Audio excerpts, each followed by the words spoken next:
নেই। যাকাতুল ফিতরা দিতে হবে খাবার হিসেবে, সেটাই হাদিসে বলা হয়েছে। টাকা অথবা অন্য কোনো মাধ্যমে দিলে হবে না। সাধারণ সাদকা হিসেবে সেগুলো দিতে পারেন, তবে যাকাতুল ফিতরা দিতে হবে খাবার হিসেবে। অনেকে যুক্তি দেখায় যে আমাদের নবীর আমলে টাকা পয়সার খুব একটা প্রচলন ছিল না, তাই যাকাতুল ফিতরা হিসেবে টাকা পয়সা দেয়া হয়নি, তবে এখন দিতে পারি।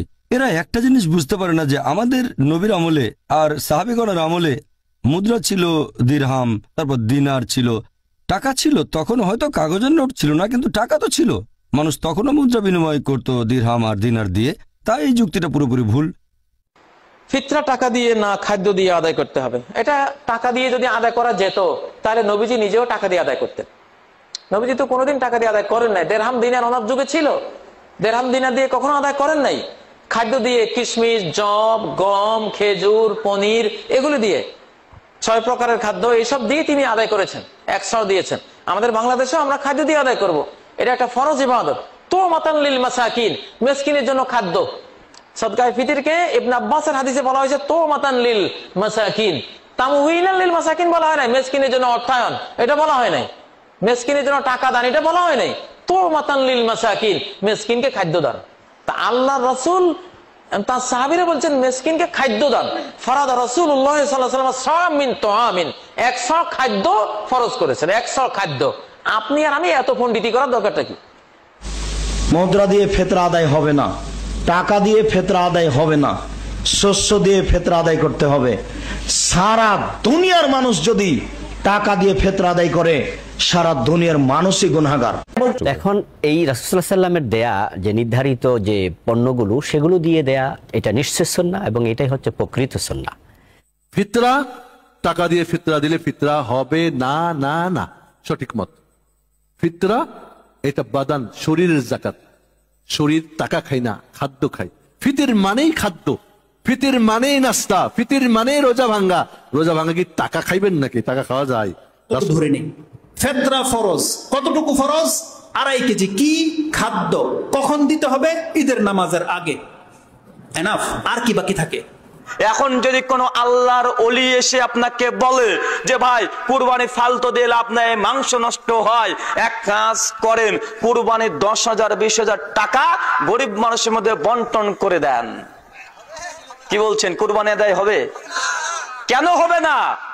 আপনি যে খাদ্য দ্রব্যের পরিবর্তে বা আপনি যে টাকা দিয়ে ফিতরা আদায় করছেন, ইবাদতে কোনো তাওকিফি, কোনো পরিবর্তন অদল বদল চলে না।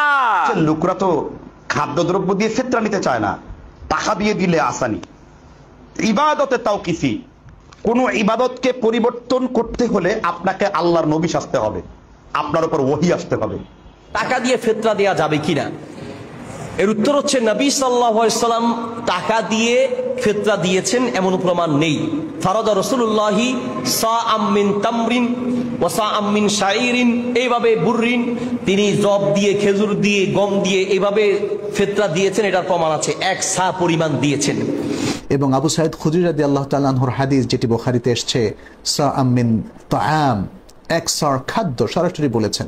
সবগুলো হাদিসে খাদ্যের কথা বলা হয়েছে।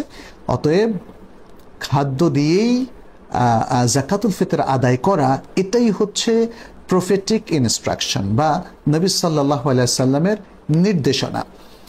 রাসূলুল্লাহ সাল্লাল্লাহু আলাইহি ওয়াসাল্লামের জামানায় দিনার এবং দিরহাম 2 প্রকার মুদ্রা চালু ছিল। একটি দিনও তিনি মুদ্রা দিয়ে ফিতরা দেননি। খাদ্যর কথাই হাদিসে আসছে, খাদ্যর টাকা দিলে হবে, এটা হাদিসে এইভাবে নেই। অনেক সময় খাদ্যতে উপকার বেশি। আপনি যদি সেমাই, চিনি, খাদ্য কিনে দেন, ও বেচতে পারবে না, আর যদি টাকা দেন ও খরচ করে পারবে, বাচ্চাদের সেমাই কিনে দেবে না, এরকম হতে পারে। টাকা দিয়ে কেউ ফিতরা দেওয়ার চেষ্টা করবেন না, এটা হলো শেষ কথা আমার। ফিতরা খাদ্য বস্তু দ্বারা দিতে হবে, এটা রাসূলের সুন্নাত। আর টাকা দেওয়া চলবে না। হাদিসে কি আসছে? যতগুলি হাদিস আসছে ভালো করে শুনুন, আজকে শেষ করা যাবে না ইনশাআল্লাহ তাআলা, 2-1 দিন পরে আবার শেষ করবো, হয়তো বুধবার বা বৃহস্পতিবারে। তখন আরো বিস্তারিত বলবো যে টাকার কথা, দিরহাম দিনারের কথা, স্বর্ণ মুদ্রা রূপার কথা কোনো জায়গায় কোনো হাদিস আসেনি, কোন সাহাবী আদায় করেননি। সুতরাং এই টাকা দিয়ে ফিতরা, এটা মানুষের তৈরি করা মত, এটা রাসূলুল্লাহ সাল্লাল্লাহু আলাইহি ওয়াসাল্লাম ছেড়ে যাওয়া আদর্শ নয়, এটা সাহাবায়ে কেরামদের আদর্শ নয়।